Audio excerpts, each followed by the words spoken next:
ঈদুল আজহা ঘনিয়ে আসতে নদীমাতৃক এই দেশের দক্ষিণাঞ্চলের মানুষের মনে শুরু হয়েছে বাড়ি ফেরার তাগিদ। প্রতি বছরের মতো এবারও সদরঘাট সহ দেশের লঞ্চঘাটগুলোতে বাড়বে ঘরমুখ মানুষের স্রোত। আর এই বিপুল সংখ্যক যাত্রী নৌপথের সফর নিরাপদ ও নির্বিঘ্ন করতে এবার কোমর বেঁধে মাঠে নামছে বাংলাদেশ অভ্যন্তরীণ নৌ পরিবহন কর্তৃপক্ষ। ঈদযাত্রায় কোনো রকম বিশৃঙ্খলা বা দুর্ঘটনা এড়াতে নেওয়া হয়েছে নজিরবিহীন কঠোর ব্যবস্থা। সংস্থাটির স্পষ্ট হুঁশিয়ারি, এই উৎসবের মৌসুমে কোনো কর্মকর্তা বা কর্মচারী কর্মস্থল ত্যাগ করতে পারবেন না।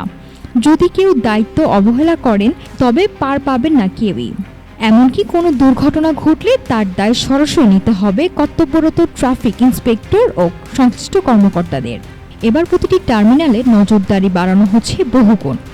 রেলিং ছাড়া যাত্রী ওঠানামা সম্পূর্ণ নিষিদ্ধ করার পাশাপাশি সদরঘাটের মতো বড় টার্মিনালগুলোতে বসানো হচ্ছে আধুনিক নিয়ন্ত্রণ কক্ষ ও ওয়াচ টাওয়ার।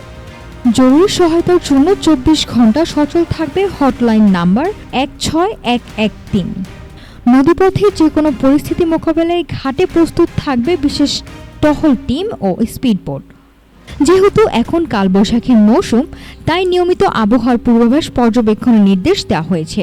একই সঙ্গে কোরবানির পশুবাহী নৌযানের সঙ্গে যেন যাত্রীবাহী লঞ্চের কোনো সংঘর্ষ না ঘটে সেই বিষয়েও রাখা হচ্ছে বিশেষ সতর্কতা। অন্যদিকে ঘাট এলাকা হকার মুক্ত রাখতে প্রয়োজনে চালানো হবে ভ্রাম্যমাণ আদালত।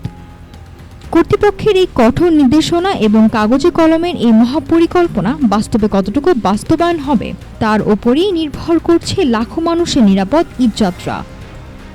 নাফিস সামিয়া, ঢাকা টুডে।